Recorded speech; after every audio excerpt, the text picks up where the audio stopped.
The Goodwood Festival of Speed is one of the coolest car events in the world. Hosted every summer in England, this event includes a vast array of cars from all different eras. The Festival of Speed is most famous for its hill climb, where cars of all types can set a timed attempt at this short track. After installing the mod for this Goodwood Festival of Speed hill climb track, I decided to take 10 cars through timed laps in order to find out which one is fastest. Most of these cars are legends from the 80s, 90s, and 2000s, and the list slowly works up the ladder in terms of performance, with the fastest ones at the very end. These cars were all very successful in their respective category of racing, which ranges from DTM to GT Championships to Formula 1. The first car we have on our list is the Alfa Romeo 155 Ti DTM. This car is from 1996 and has a V6 engine producing 420 horsepower. Alright, here we are at the start line in the Alfa Romeo 155 Ti. You can see the timer at the top left-hand side of the screen, and we are off for our first run at the Goodwood Festival of Speed hill climb. So far, really decent traction off the line. You're going to break into this corner. This is kind of a sweeping right-hand corner. It feels a little bit slow going through here. I do think this car is going to be probably the slowest one. It's going to be kind of a benchmark, really extending the full width of the track right there. It's pretty skinny, so just try to extend, get the full use of the track is definitely going to be working in our favor for the other cars as well. But into this braking zone right now, this braking zone can be kind of tough under braking, especially it's downhill. You kind of lose traction on the rear end, so luckily we get through there with no issues. Up here is a little bit of a kind of an open chicane around this concrete wall to the left here. Not really having any issues with this car. It's really stable, and it's really easy to get the power down.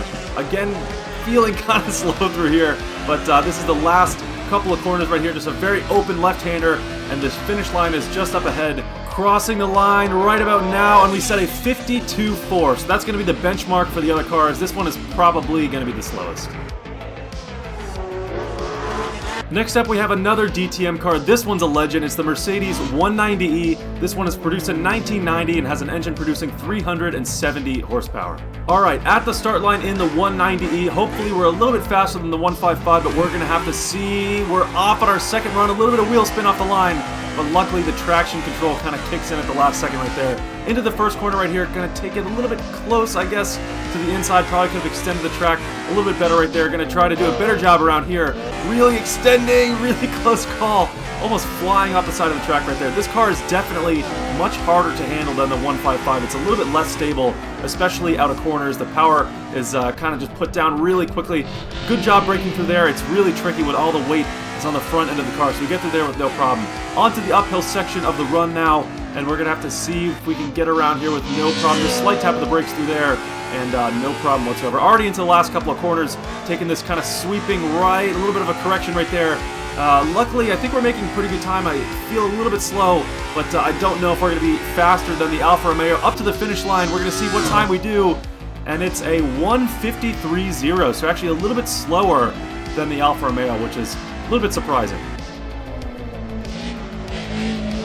Next up is an absolute icon. It's a Porsche 935. This one was produced in 1978 and raced in the GT Championship. Alright, at the start line in the 935, hopefully this one is quicker than the other two DTM cars. Off the line, and the traction control kicks in, reducing all that wheel spin. This is going to be probably a little bit more tricky to drive than the other two. Kind of drifting around the first corner. This car has 845 horsepower to the rear wheel, so it's going to be a lot of responsibility to keep this thing on the track and not flying off into the hay bales. Going to be braking really early into this left-hand braking zone, really early right here, letting all the weight sit on that front axle and then kind of rotating the car into the corner. Luckily, keeping it on the track through there yet again. So the 935 is actually maybe a little bit easier than I thought it would be to drive, but the rear end is definitely a little bit unstable. Getting through here with no problem whatsoever. You can see a little bit of wheel spin on the exit right there. Really trying my best to keep the rear end controlled around this section of the lap. Up the hill now, flat out. We have one final corner remaining. Gonna modulate the throttle right before this corner.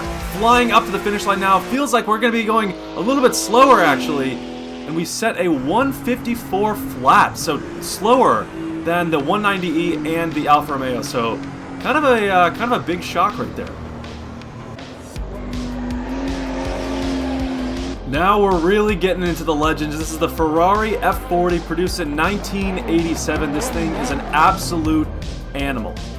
At the start line in our yellow F40 now, redlining it, and we are off on the fourth run at the Goodwood Festival of Speed. A little bit of wheel spin off the start right there, but this one should be a lot more stable than that Porsche, with the rear wheels being a little bit more controllable. Around the first corner with no problem, kind of trying to cut as much as we can of that second corner on the right up to this kind of straight section now. Again, into this braking zone is going to be a little bit difficult. Going to brake a little bit earlier than you might think. Braking down the hill now, turning into the corner, and we're getting through here with no problem. Really close call, getting onto the almost onto the grass right there on the exit, but luckily we get through there with no issue whatsoever. Up into this uphill section now, really flying up here. This feels so much faster than the other couple cars so far. Really close to the wall on the corner exit right there, into the final corner of the lap. Gonna be flat out to the finish line. This thing definitely feels like the fastest car so far. We'll see what we do, and it's a 49.5, so I was correct.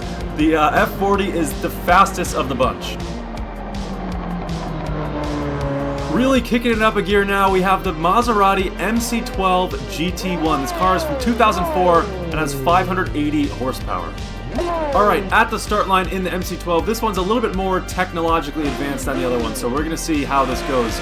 Off the line and pretty much crawling off the start. The traction control is so heavy, just not allowing any ounce of wheel spin off the line. But anyway, braking into the first corner, really extending the full width of the track. Just from that first corner, I can already tell this car feels so much more balanced than the other ones. It's probably due to that really heavy traction control on the rear. Pretty much every other car so far would like to kick out just a little bit. So this one is definitely a little bit more planted than the other ones. Braking into this corner, around the bend, really close to the grass right there, luckily keeping it on the track. Into the uphill section now, going to be absolutely flying through here. This car is so planted, really close to the hay on the right side right there, luckily avoiding a crash. A little bit of wheel spin on the exit, up to the penultimate corner of the lap right now, flying into this uphill section and our final corner of the lap, and then we're going to see the finish line around this bend, coming up to the line flat out. We're going to see what time we can do here, and it's going to be a 51.4, so a little bit slower than I thought. In my opinion, the coolest car in this video, maybe one of the coolest cars of all time, is the McLaren F1 GTR. This thing's from 1995, and it's an absolute beast. Sitting central in the cockpit of the McLaren F1 GTR, this thing is so sick. Redlining it, and away we go for our, fifth or sixth run. A little bit of wheel spin off the line right there, but luckily we get the traction down, and this thing already just feels so fast. Around the first corner, gonna try to extend the right all the way to the left side of the track again. Cut this corner and extend, use the full width of the track right here, and onto the straight we go. This thing already feels so much more raw and mechanical than the MC12, so we should be maybe a little bit better at driving this car. Braking into this corner right now, hopefully we can get around here without really getting too close to the exit right there. Very close call onto the grass, maybe lost a couple of milliseconds right there, maybe a couple tenths, and into this section right now, really flying through here. A lot less traction control, not really helping us out right there. A lot of power to the rear wheels in this car. Anyway, through the penultimate corner now, up the final uphill section, and we should be seeing the finish line in just a second here. Absolutely blazing up to the finish line. This is definitely a fast lap. It's going to be a 47.9, so really, really quick lap from the F1 GTR.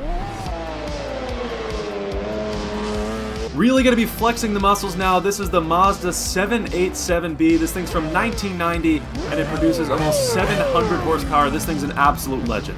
At the start line now in the Mazda 787B, this thing is such an icon. It has a rotary engine, so this thing's going to be absolutely screaming up the hill, but hopefully we set a good time. Off the line now, pretty much zero wheel spin. The traction control just kicks in just enough right there, and we're off the line into the first corner, and braking actually much later than I had to with the other car, so this thing is already really, really impressive. The grip is insane, just absolutely planted on the track. It's really easy to drive, it's very balanced, so absolutely flying up this section, gonna be into this downhill braking section, braking again much later than the other cars, around this corner, keeping it on the track nice and easy, nice and smooth, and again into the uphill section. This lap is definitely feeling really fast, absolutely flying through this uphill section, around the penultimate corner. Yet again, this thing is absolutely planted, pretty much keeping it flat right there, and definitely can keep this thing pretty much flat around this final bend. Heading towards the finish line right now, absolutely screaming past the line, and this thing is going to set a 46.1, so easily the fastest so far.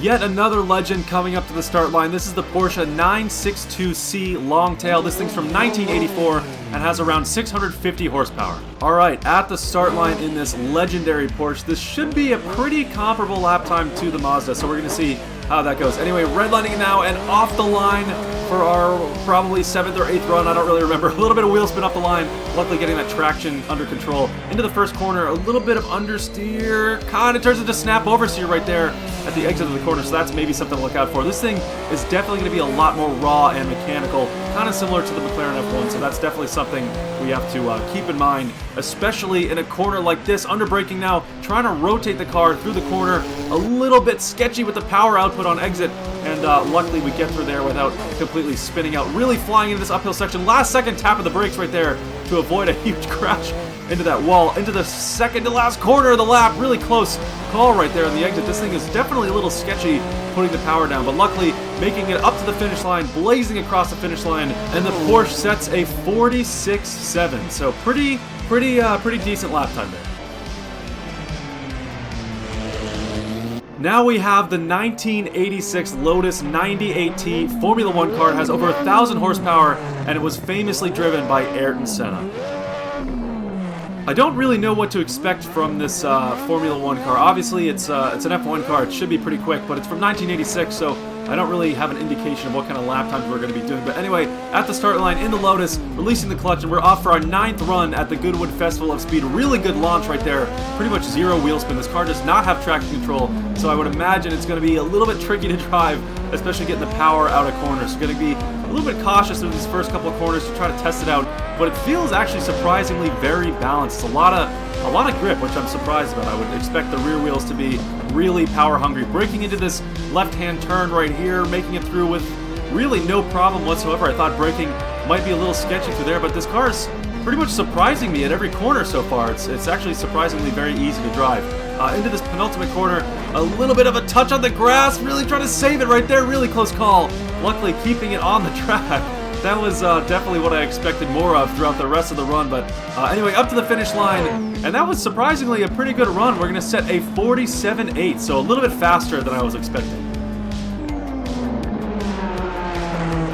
Now we have the Ferrari F2002, obviously driven in 2002, famously designed by Ross Brawn and driven by none other than Michael Schumacher.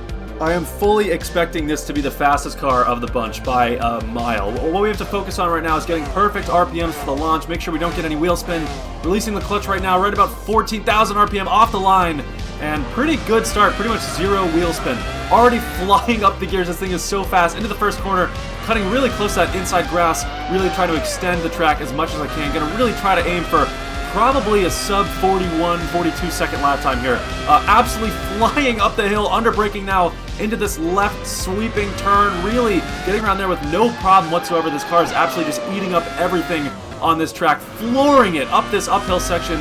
This car is just crazy playing. It's so hard to even talk while I drive this. It's so fast. I can barely keep my eyes focused on the right parts of the track. Anyway, already at the finish line, this thing is absolutely flooring it past the line, and we set a 38.8, so a sub 40 second lap time for the F2002.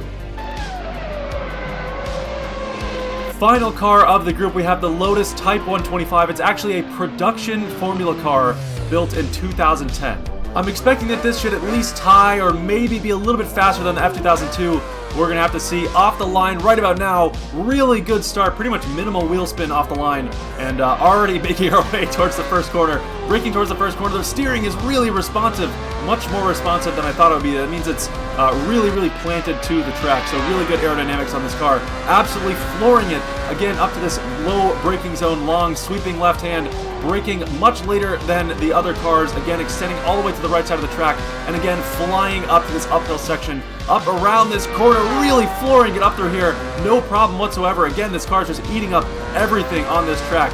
Into the second to last corner, now the final corner of the lap, flat out through there, up to the finish line, and that has got to be a blistering lap time. That is a 39.0, so actually slightly slower than the F2002. Alright, so here's the final leaderboard with every car and every single lap time. There were definitely a couple of surprises on this list, namely the Porsche 935. I thought that'd be a little bit faster, just given the sheer amount of power in that car, but it was unfortunately a little bit slower than the first two DTM cars, so that was definitely a surprise. If you made it this far, thank you very much for watching. If you want to see more Goodwood content, it's really fun to make. This track is obviously super fun to drive, so if you want to see more of this, leave a like, leave a comment, and let me know what you think. So again, if you made it this far, thank you very much for watching, and I'll see you in the next one.